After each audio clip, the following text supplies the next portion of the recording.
kind of the entire country is looking at Georgia right now. There's a lot on the line here in Georgia. We're the center of the political universe right now. People are kind of realizing now that Georgia is a battleground state.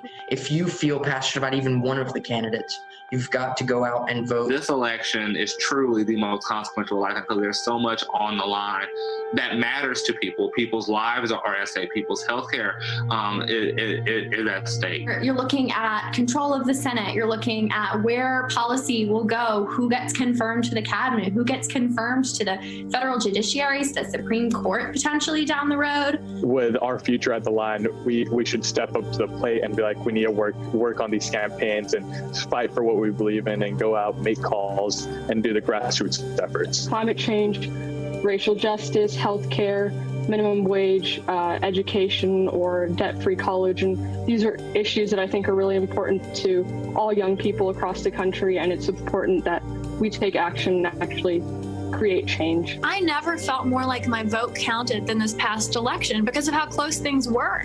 So everyone from Georgia, people especially our age who are watching that, are saying, wow, we actually, have an impact now. We're actually going to make a difference.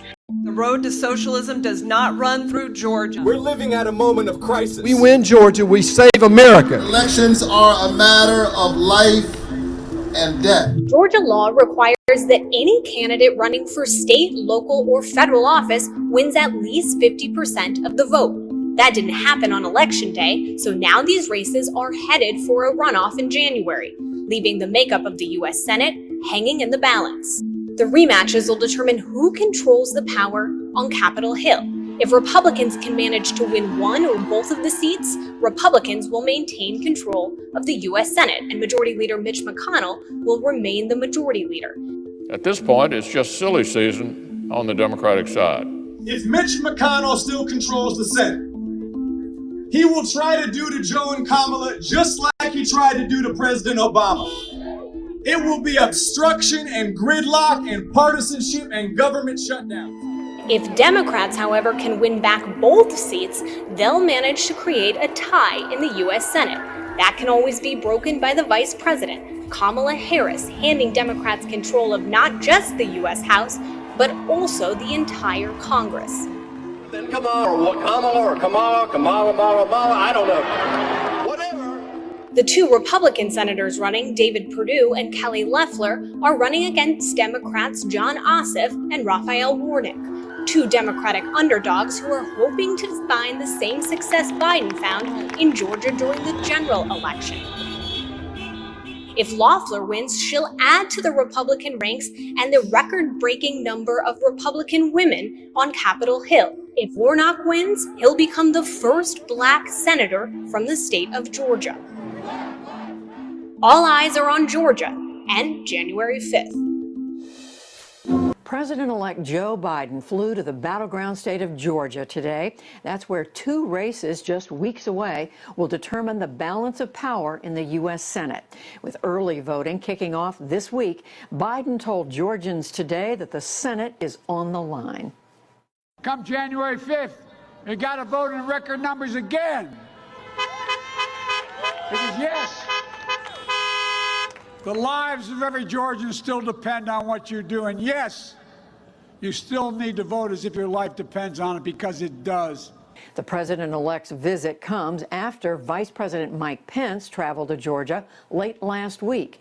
While there, he urged a vote for the Republican candidates, despite President Trump falsely claiming the November election was fraudulent. And we need to send them back, because a Republican majority could be the last line of defense to preserve all we've done to defend this nation, revive our economy, and preserve the God-given liberties we hold dear.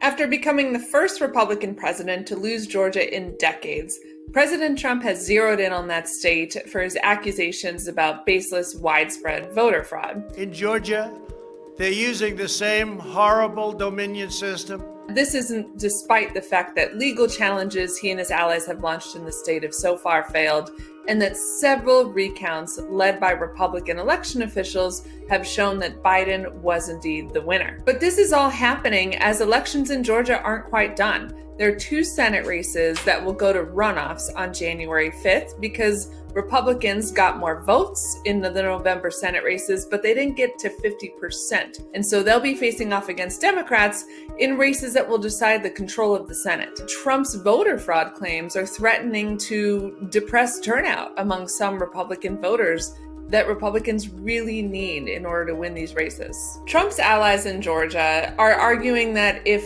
the election was rigged or fraudulent, as the president claims, why even bother to come out and vote? Trump could do a whole lot to simmer this inter-party fighting in Georgia that is not helping Republicans right now. You know, they're going through hearings right now in Georgia, and they're finding tremendous volumes, so they haven't looked very hard, which is a disappointment, to be honest with you, because it's massive fraud. But he's really not. He's urged Republicans in Georgia to go out and vote, but he's doing it at the same time that he's telling Republicans that voting isn't safe, especially in Georgia right now, and that the election was and is rigged.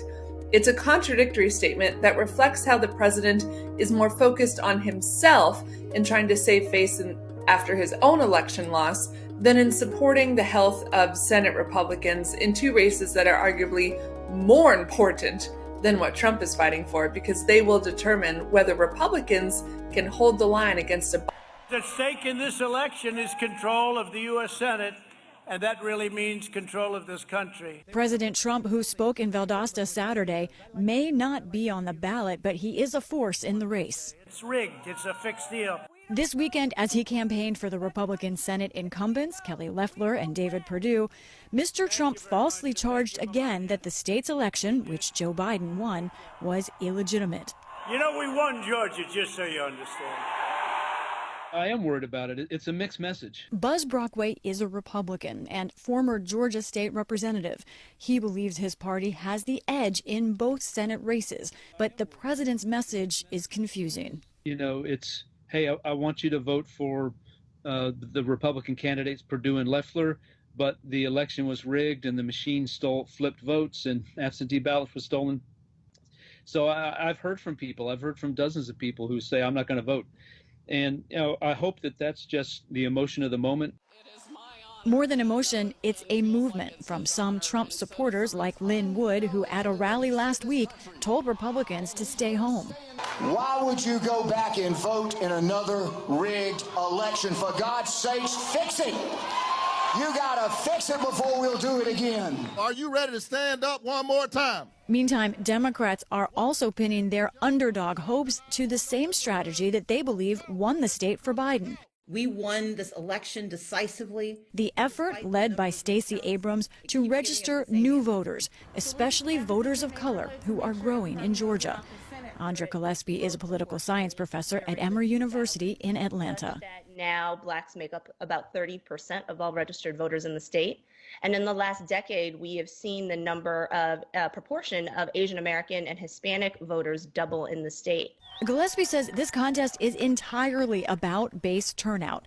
Democrats are bringing in their superstars. We got to win this thing. Former presidential hopeful Andrew Yang has literally moved to the state to help, and former President Barack Obama has campaigned virtually. The special election in Georgia is going to determine ultimately the course of the Biden presidency and whether Joe Biden and Kamala Harris can deliver legislatively all the commitments they've made. Are you ready to organize? It's the enthusiasm fight.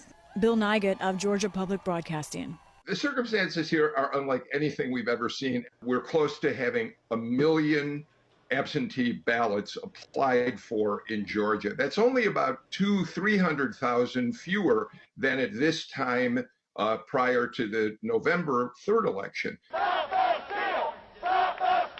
To the Trump tornado, add multiple firestorms and attacks surrounding the candidates themselves.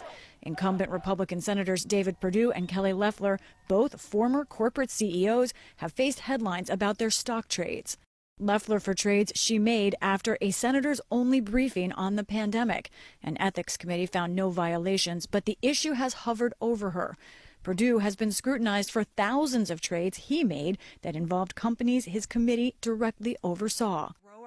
Republicans are just as sharply on attack. Example, Loeffler's words last night at a debate. My opponent, radical liberal Raphael Warnock, is a socialist. To this, her opponent, Democrat Raphael Warnock, the pastor at historic Ebenezer Baptist Church in Atlanta, responded with an ad. I think Georgians will see her ads for what they are. And a simple gesture. Don't you? David Perdue wasn't even at that. Ads are part of a massive wave of cash again washing over the state.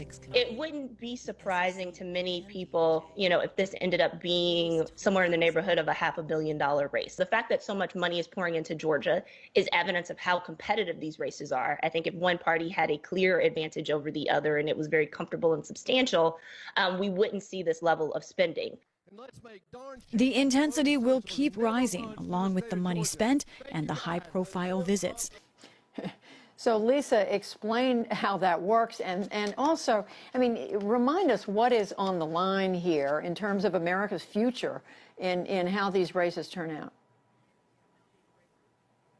I cannot stress enough how every conversation I have with any kind of source, be it about housing, be it about the coronavirus, any conversation I'm having right now, people on or off the Hill, comes back to the Georgia election. It affects everything, the direction of this country. It especially will affect the next round of coronavirus relief, which is one reason that House Speaker Nancy Pelosi is okay with a smaller deal right now. They expect a bigger package and more stimulus next year. It will also affect any chance of climate change legislation, health care, all of it on the table right now in Georgia.